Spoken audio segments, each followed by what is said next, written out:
Okay, so hear me out. The pitch goes something like this. Imagine I made a game called Bullet Sponge, and literally the entire game is just you fighting a literal sponge with way too much health. That's it, that's the entire joke. And I just spent way too much time making this happen. This is the story of how Bullet Sponge came to be. Now, if by the end of the video you want to play this game yourself, well, you'll be able to, because I released it in Dreams, the fantastic PlayStation creation engine. And it's literally free right now on PlayStation Plus, so get Dreams and play this game. Now, what the hell happened, you might ask? Well, it's simple. Late night Discord. Forget brainstorming, forget ideating, forget any creative strategy you've ever learned. Late night Discord is where all truly great ideas are born. In a drunk, barely awake state where, you and your friends just keep talking trash and keep building on each other's jokes in increasingly absurd fashion. This game was one of those perfectly stupid ideas. Everyone is familiar with the concept of a bullet sponge, an enemy in a game that takes so much damage that all you end up doing is holding the trigger as the illusion of gameplay complexity completely breaks down. The vision was clear, this had to be a shooter, right? But what kind of shooter?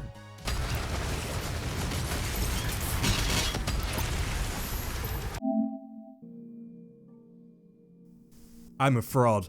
Throughout my Dreams career, I've made almost exclusively first-person shooters, probably making you all believe that I love them. But recently, I was thinking about my top 10 favorite games of all time, and honestly, it's pretty much completely dominated by story-driven third-person action adventures. Think Uncharted, Control, Death Stranding, Batman Arkham Knight. So if I love these games so much, perhaps it's time I learned how to make them. In this case, I decided Bullet Sponge would be a third-person shooter with a lot of cinematics in between. Should be easy, right? Well, of course not. The issue I immediately run into is that in Dreams you cannot transfer animations between characters, so I needed an entirely finished main character before I could even start working on gameplay. How do I get an entirely finished main character? Well, I do what I always do when I need assets. I search the Dreamiverse, steal someone else's one, and then edit it to make it stand apart. In this case, I took this fantastic robot character from Suthurnur, it's probably Southerner, and I made it a bit more bulky by cloning stuff around. The first thing I wanted to make sure I nailed was that feeling of shooting. That starts with the camera. This game needed to be over the shoulder. Positioning the player to be oriented correctly with the over the shoulder camera took some work, but the core camera system fell into place quickly. Next, I became overconfident and sculpted a gun. Did I ever tell you I'm not really a 3D modeler, sculptor, or really 3D artist of any kind? Because I don't think I really need to. But hey, the gameplay felt decent. Projectile trails, camera shake, and especially sound are very important ingredients for impact. As far as scope of the combat was concerned, my initial idea was for the player to have 4 weapons with each an alternate firing mode. First weapon, easy, a hitscan rifle with a triple burst projectile second firing mode. Second weapon then, well, easy, a pistol with a charge shot second firing mode. Third weapon, absolute disaster. Turns out I had exhausted all my creative energy in the core concept of this game. But I brainstormed for a day and eventually came up with an explosive disc launcher. Then came the first outside help. I mentioned this game idea to Little Big Animation, another Dreamer YouTuber you might know, and he insisted there should be a flamethrower in the game. Well, we have weapon 4, or I guess second firing mode of weapon 3, which, whatever. I mean, long story short, I eventually scrapped all these second firing modes, even though they did work. They just kind of fell out of scope. My time was wasted, and now so was yours. You're welcome. After that disaster of a gun model I sculpted myself, I went right back to combining community assets for the rest. Then came an important point, the Bullet Sponge himself. At this point in development, I hadn't decided yet what the sponge would even look like. My first idea was for the sponge to not be alive at all and just lie there, taking damage. After the decision to do more story, this was my first attempt at the sponge model. Yeah, I'm gonna be honest, the game almost got cancelled right then and there. Luckily Southerner, who made that robot character, also made this Grim Reaper character. I deleted a bunch of stuff from it and made it yellow, and well, immediately I knew this was the way to go. Version 1 wasn't that great, but eventually I got to that iconic bullet sponge look. Now, something I always take seriously in my games is resource management. The way you regain health should be engaging in itself and not stimulate you to break combat pacing as it does in so many games. So I decided I'd use that flamethrower in the same way as Doom Eternal. You can set the sponge on fire, and then if you shoot that body part, health pickups will drop from it.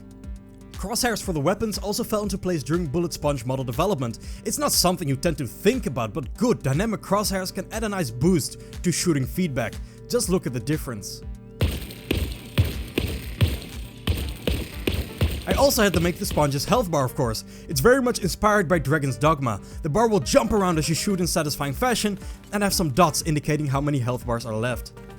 After months of very slow progress and large inconsistent breaks, the sponge and main character were pretty much done finally. Now came the real struggle. What will the game actually be? Now, this took me a long time to figure out, because even though the core idea of Bullet Sponge might be simple, I still need to answer questions like, where will the game take place, who are we playing as, why are we even fighting? I can't just drop you into a default scene to just have you fight on a flat plane. Eventually I came up with the idea of a floating structure that the sponge would trespass and steal something from, with your goal being to stop him. I failed at making a level 3 separate times in a row before I found something that worked. It is very small, just a hallway and a platform pretty much, but it's all I'd need. Now please look at this for a moment. Pay very close attention, you might see that something is missing. The actual fight. To turn the boss into a boss, that enemy AI template I made a few videos back became extremely useful again. I connected some behaviors to custom core AI logic and got a very modular system going real quick. The Bullet Sponge AI is so simple that I can literally explain it, imagine that. The Bullet Sponge randomly walks either towards you or in a random direction. He's forced to walk towards you if you're out of range. This movement state is randomly broken up with an attack from his current phase. If you get close, he melee attacks. And that's pretty much it. I came up with most of the attacks while at work. Don't tell my manager. If you want me to be able to create more in Dreams and faster, maybe subscribe to this YouTube channel, who knows what'll happen. While implementing the attacks, I was an absolute flow. In barely a day or two, I went from this static model to a 6-stage boss. The importance of sound effects I cannot stress enough. If you're making a game yourself, don't skip over sound design. It adds a huge amount of depth and feeling of quality to anything you do. In this case, attack animations.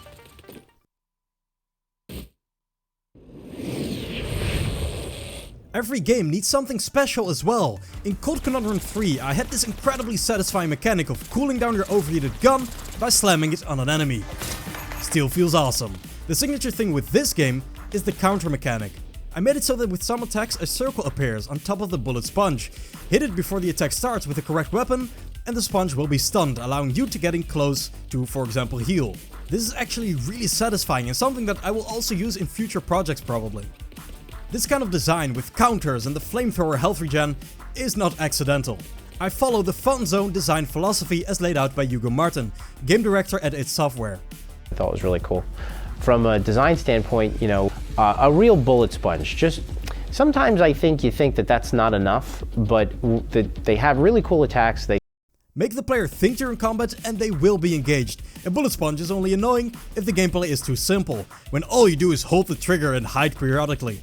By adding an ebb and flow to combat, where you try to get close and then further away, then jump, dodge, counter, melee, flamethrow, shoot again, things stay a lot more fun, a lot longer.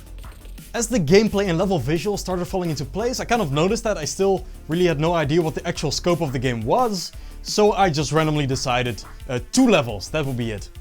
The first one contains the first half of the fight with a couple phases. Then in a cutscene I'd have an epic fight scene that would end with you and the sponge falling from the structure and being teleported to the dimension where the sponge used to be banished to.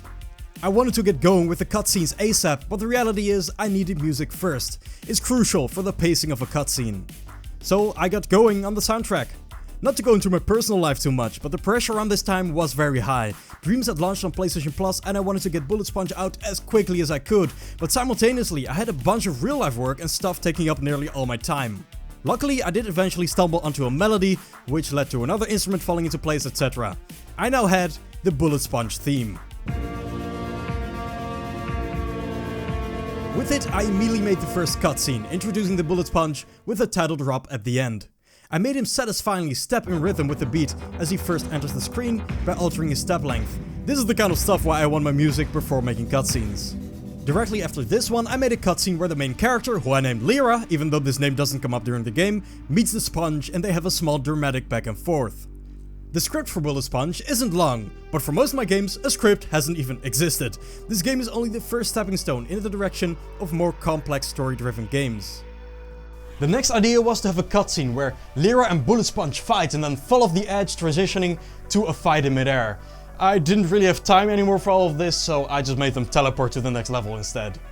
This will be the place of the dramatic conclusion. Volcanic rock, rain, thunder, everything's there. A trick I love to use for lighting is to temporarily change the sun location and brightness. It looks awesome. Combat music became the concern next. As if making a 30-second theme wasn't difficult enough, I now needed minutes of music that didn't become too repetitive. Music remains so weird for me because I don't have a process. I can't describe what I do, because even though I obviously have an understanding of it, only 10% of the time things I try actually work at all. One attempt had this result. The next attempt, I suddenly created this.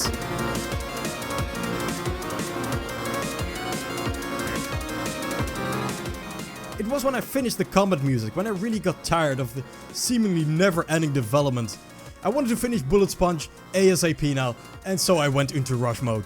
No more smart logic, no more thinking, just brute force it all. Cutscenes in the second level, tutorials in the first level. Something doesn't work? Scrap it. I stopped fixing bugs and started working around them. Working this way through an entire project is an absolute recipe for disaster, right? But there is a time late in development where this kind of rush can actually result in a functional end product. And so it did. I had the menu, the difficulty settings, the credits, even the cover art. This is 3 days before I wanted to release. Only one thing left to do, and that's voice acting. Voice acting sounds easy, but I think it's insanely difficult. Simultaneously, I'm very reluctant to letting randos voice characters in my games because it's so important. If I let someone else do the voice acting and either their mic quality or performance is not exactly what I want, the entire game falls apart. I don't want to put that burden on others and preferably want full control in the moment of recording myself. The only way to do that is at home. So, I asked my mom to voice the character Lyra, which is actually not as weird as it might sound since she does do professional voiceover, just usually in Dutch. Meanwhile, I was tasked with voicing Bullet Sponge, which was quite difficult. My voice is just not made for that type of character, but I brute forced it and painstakingly aligned all the audio with the pre-made cutscenes. I also have the characters talking during combat, which I think is a lot of fun. Bullet Sponge is undefeated in battle.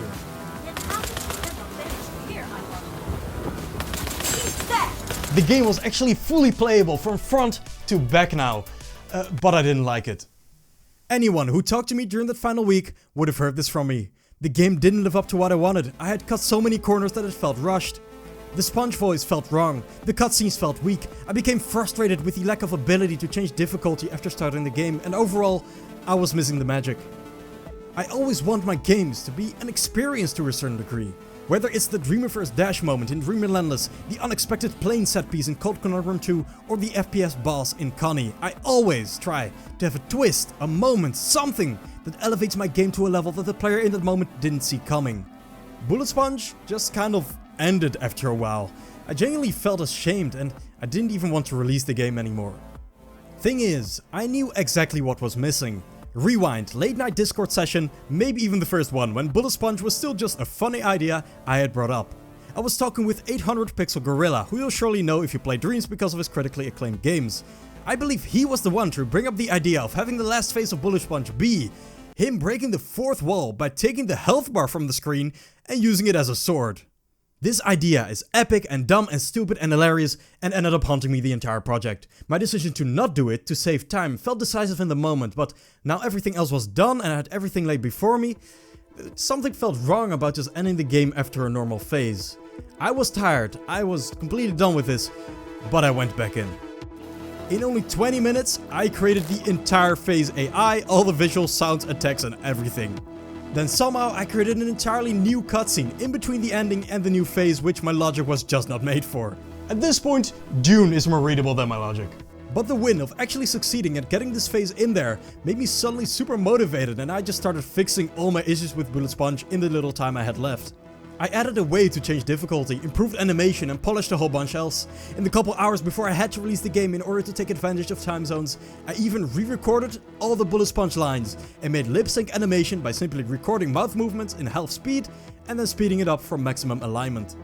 In 3 days, I went from what felt like the biggest failure in my Dreams career to a proud addition to my portfolio. You cannot imagine how good it felt to finally get this out. Pressing the release button has rarely given me this much of a relieved feeling. But the best was yet to come. Thanks to the new player base in Dreams and Media Molecule's curation, Bullet Sponge kind of became an instant hit. At the moment of recording, the game hasn't even been out for a week, but it has seen thousands of players and most seem to love it. That right there is the power of Dreams, man. It wouldn't just be 10 times more difficult and time consuming to make this kind of game on PC, it would also just be much harder to justify the effort spent due to the lack of accessible audience. Well, that's it. Here's the end result. I wanted to split up the video into multiple parts, but honestly I kind of want to move on to the next project now, which I will. Stay tuned for more. Now, Bullet Sponge has taught me a lot now about third-person shooters, cinematics, voice acting and a whole bunch more, and I can't wait to apply it to even grander stuff. If you want to see the grander stuff, well, you may subscribe to this YouTube channel. Thank you for watching. I'll see you around. That power is not yours to wield. Surrender!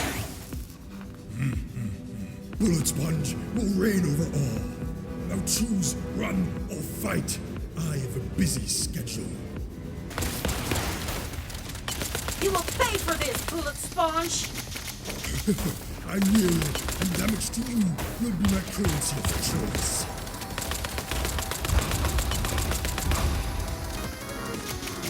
Eat that!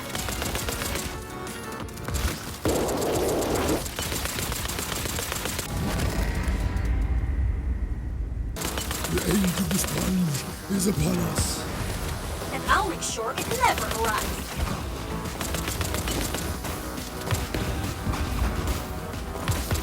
Thanks for charging my weapon.